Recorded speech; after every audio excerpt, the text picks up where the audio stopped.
5월 가정의 달을 맞아 일본인들의 정부를 향한 불만이 더더욱 커지고 있습니다.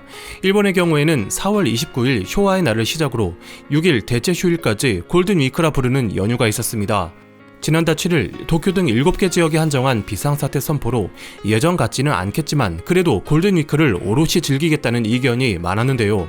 지역 한정 느슨한 봉쇄였기 때문에 가능한 생각이었습니다. 하지만 16일 비상사태 조치를 전국으로 확대하면서 휴일에 대한 기대를 접지 않을 수 없게 되었습니다. 일본 내 상황이 좋지 않기 때문에 대부분 수긍하는 분위기였습니다만 정부가 다시 한번 5월 말까지 비상사태를 연장하자 연장하는 이유는 무엇인가, 끝나는 기준은 또 어떻게 되는가 하는 질문이 국회와 언론에서 쏟아지고 있습니다. 또한 여러 매체들이 방역에 성공하고 연휴를 누리는 한국의 소식을 전하면서 일본과의 명암이 너무나도 알기 쉬운 형태로 다시 한번 나타나 정부 비판에 열을 올리는 모습입니다. 아사히 신문은 한때 집단 감염으로 확산 폭발이 심각했던 대구가 2개월 만에 유행 차단에 성공했고 상당 부분 경제 활동이 재개되고 있다는 소식을 전했습니다. 또한 주간 아사히는 아베는 뭐하고 있어 C19 제압한 한국에서 본 일본의 우물쭈물이라는 제목으로 한국에서 유학 중인 하야시 요코 씨의 이야기를 통해 성공적으로 막아내고 있는 한국의 사회상을 전하고 있습니다.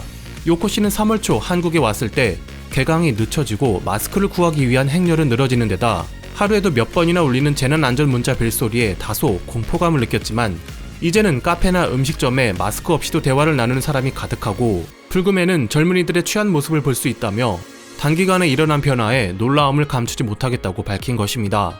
또한 기사는 한국과 일본이 각각 1월 20일, 1월 16일로 비슷한 시기에 첫 감염자를 확인했지만 생활 방역으로 전환한 한국과는 대조적으로 일본은 비상사태를 연장했다고 하며 이렇게까지 상황이 크게 달라진 것은 일본 국민의 정치적 무관심에서도 그 원인을 찾을 수 있다고 지적하고 있습니다.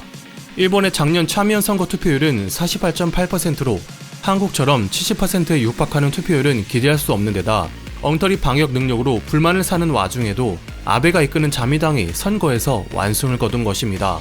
지난달 26일 시즈오카현 중의원 보궐선거에서 자미당 후보 1명과 4개의 야당이 연합하여 지원한 무소속 후보 1명이 대결했습니다만 약 6만 8천 표 대 3만 8천 표로 자미당 후보가 압승을 거두었습니다. C19 대응 실패로 야당층이 우세할 것이라는 예측이 많았으나 정반대의 결과가 나온 것입니다. 국제신용평가사 무디스가 아시아에서 C19의 가장 큰 피해를 입은 국가로 일본과 싱가포르를 꼽으면서 무디스 소속 아시아태평양 이코노미스트가 일본은 이미 경제 침체에 빠졌다고 평가하면서 일본의 심각성은 이제 객관적인 수치로도 나타나고 있습니다. 일본의 1분기 기업 순이익이 세계 평균 40% 감소를 크게 웃돈 78% 감소했고 1분기 경제 성장률은 한국이 상당히 선방하여 마이너스 1.4%를 기록했지만 일본은 마이너스 5.2%를 4월에서 6월 실질 GDP는 전후 최악인 21.7% 줄어들 것으로 예상되고 있는 것입니다. 이제는 한국이 한자릿수 확진자를 기록할 때부터 한일 간의 대처 능력의 차이를 실감하기 시작한 일본인들이 각종 언론 매체를 통해 전해지는 한국의 황금 연휴 소식을 접하며 부러움을 감추지 못하고 있습니다. 한국은 골든 위크가 있구나, 부럽다. 연휴 2일째인 한국은 에버랜드에 엄청난 인파가 몰려 놀이기구를 타려고 70분간 기다린 사람도 있다고 해. 5월은 할인이 크다던가 기온도 급상승해서 27도씨.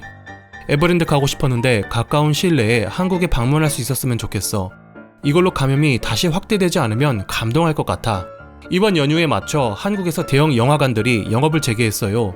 감염이 심각한 대구와 경상북도에서도 다시 문을 열었다고 합니다. 객석은 한 칸씩 비우고 표는 입구에서 스캔, 매점도 셀프로 서비스하는 등 제로 컨택트 서비스를 갖추었다고 합니다. 영화 보고 싶어, 영화관에서 보고 싶어, 일본에서도 보고 싶어. 일본은 이제 세계 사류 국가입니다. 한국은 휴일을 즐기고 있겠구나. 거의 비슷한 시기에 감염이 시작됐는데 이 차이는 정치의 차이. 아베 그만둬라. 중국, 연휴에는 9천만 명이 여행에 나선다. 한국, 대형 연휴에 제주도 방문객 수가 전년 대비 90%. 일본, 골든 위크는 계속 스테이 홈 해라. 일본은 C19 언제 끝날까요? 곧 은폐, 날조, 개찬으로 끝나버린 일이 될지도. 감염자 수를 파악하지 않는걸요. 언제까지 자숙해야 될까요? 국민이 장롱 예금의 절반을 내뱉을 때까지가 아닐까요? 아마 1년 반, 당연 올림픽 개최권 반환전제에서.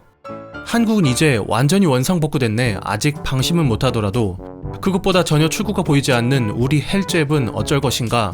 연휴 후에도 비상사태 선포가 연장되면 환자는 늘어 기업은 망해 길거리를 헤매거나 극단적인 선택을 강요당하는 사람이 늘겠어. 이 판국에 마스크 2장도 제대로 돌리지 못한다는 것이 너무나도 한심하다. 아이들이 이 바보 같은 상황을 보고 나라에 절망하지 않을지 걱정이다. 이런 상황에서도 아베는 이해할 수 없는 예산을 줄줄이 편성하여 지탄받고 있습니다. 먼저 긴급사태 선포 후 편성한 108조엔의 예산 중 일본이 C19로부터 안전하다고 국제적으로 홍보하기 위한 전략 홍보비가 포함되어 있어 그 실효성이 의문시되고 있습니다. 일본의 늦은 대응은 이미 세계적으로 지적되고 있어 단순 마케팅만으로는 효과를 기대하기 어렵다는 것입니다.